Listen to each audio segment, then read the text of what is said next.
Hi, I'm Dave Grohl from the Foo Fighters, and it's an honor to be here, and I'm going to tell you the story of our song, Everlong. Everlong was written, I think, in 1996, probably in the winter of 96, when we were making our second album, The Color and the Shape.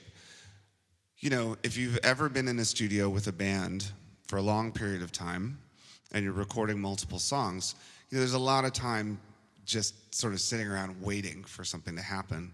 And in that time, I remember sitting in like an isolation booth, looking out at the other guys in the band, waiting in between takes to play. And it was at a studio outside of Seattle called, I think it was called Bear Creek or something like that. Kind of like this weird house and barn outside of town. So I was sitting in the isolation booth waiting to do a take of another song, and I just started playing this chord. Now, I'm not a trained musician, so I don't know what that chord is. I don't know what you would call it. I can't read music. I'm not sure. But I immediately was like, oh, that kind of sounds like Sonic Youth is the first thing I thought. One of my favorite bands of all time, Sonic Youth. I'm like, wow, that's such a cool Sonic Youth chord. So I was kind of playing with it, and then I kind of realized, oh, well, I could do that as well. What's that chord? No clue. Don't know what it's called. Don't know anything about guitar. But I realized you could sort of move it around. And so in between takes, I would just kind of mess around with this thing, you know, strum around with it. Now at the time, I was breaking up with a girl that I had been with for a while. So I was sort of in the middle of this intense emotional period.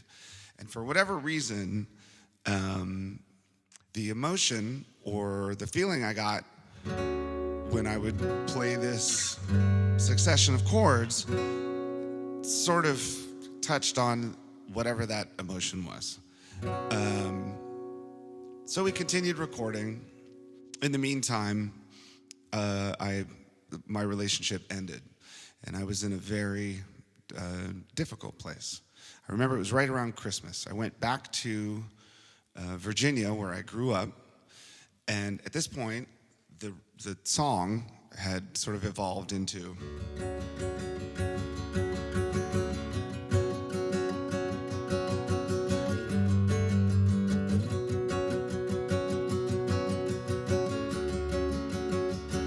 Now also, not to get too like muso-technical or whatever, because I'm not a trained guitar player, I actually look at this guitar, at this instrument, like it's a drum set. So I look at the lower strings like kicks and snares, and I look at the higher strings almost as if they're cymbals. So the pattern in which I'm strumming, it's almost like a kick drum pattern, like do do da do da da do da do do da do da da da, like that. Anyway, so because of the emotional place I was in, I started writing the lyrics to this song, and they come from a real place. So the song started to come together, and I wanted to record it quickly so I didn't forget it. I had a friend named Jeff Turner in Washington, D.C., one of my old punk rock friends from the 80s. He had a studio next to this great bar called the Black Cat on 14th Street. And I said, hey, could I come in and just do a demo really quick? He said, sure. And without having it fully formed, I just kind of went in. I put down a drum track. I put down the guitars and the bass, and I sang it into a microphone for the first time. And it did seem to make sense. The lyric and the melody at the time where I was emotionally, it all made sense. And I think that that's what songs should be. They should be something that not only the tone or the melody or dynamic of the instrumental, but also the lyric match in a way that it represents how you feel at that moment. I recorded the song and I brought it back to the guys. I remember actually I played it for Thurston and Kim from Sonic Youth, because I was deathly afraid that I had just totally like ripped off the Sonic Youth song somehow. And I said, oh, listen to this thing I just recorded. And they listened. I said, listen to this demo that I did. And they said, why is that a demo? Why isn't that the album? And it just felt so off the cuff and unofficial. I considered it to be a demo. Well, we went in and we re-recorded it. And that's the song that you hear on the radio today. And, side note, I never considered doing it acoustically. I thought it was a rock song until I think it was the first time we did the Howard Stern show. Howard Stern loved the song. And when you do the Howard Stern show, it's 6 o'clock in the morning and you don't want to touch an instrument or just get close to a microphone, but he asked that I play it acoustically. And so I did. And in a way, it gave the song a whole new rebirth. This is long after it was released, I think, but it gave the song kind of a whole new life. Because I think sometimes when I do it this way, it really does peel back a lot of the bells and whistles and the other noise when it's just the lyric and the guitar and my voice. I think it kind of makes the song feel the way I had always wished it felt. So I'll shut up now. This is a song called Everlong.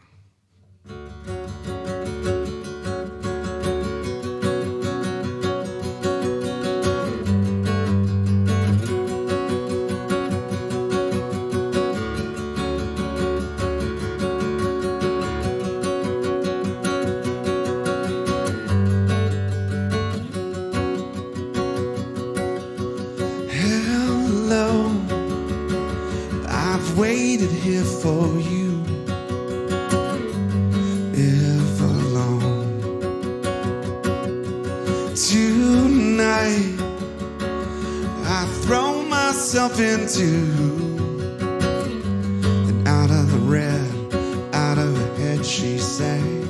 Do do do do do do do do do do do do do.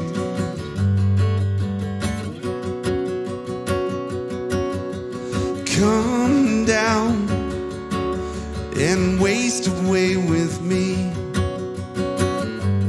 down with me. Slow how you wanted it to be. I'm over my head, out of her head she sang.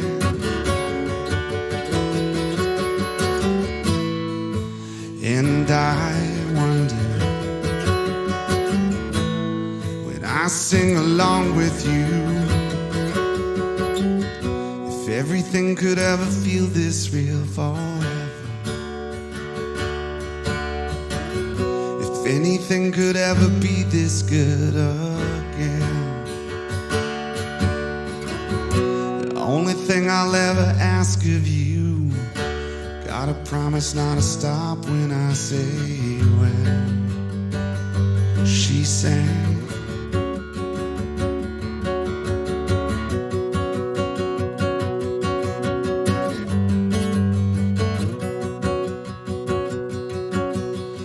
Breathe out so I can breathe you in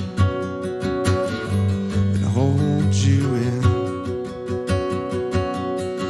And now I know you've always been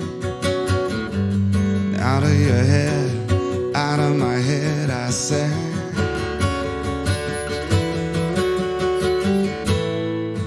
And I wonder, when I sing along with you, if everything could ever feel this real forever, if anything could ever be this good again. The Only thing I'll ever ask of you, gotta promise not to stop when I say, well, she said,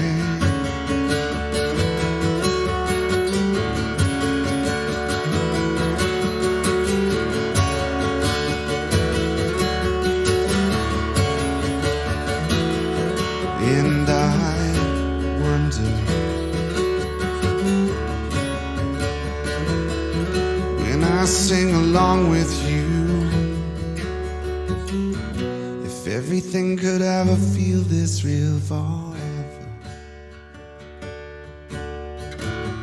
if anything could ever be this good again, only thing I'll ever ask of you, gotta promise not to stop when I say when.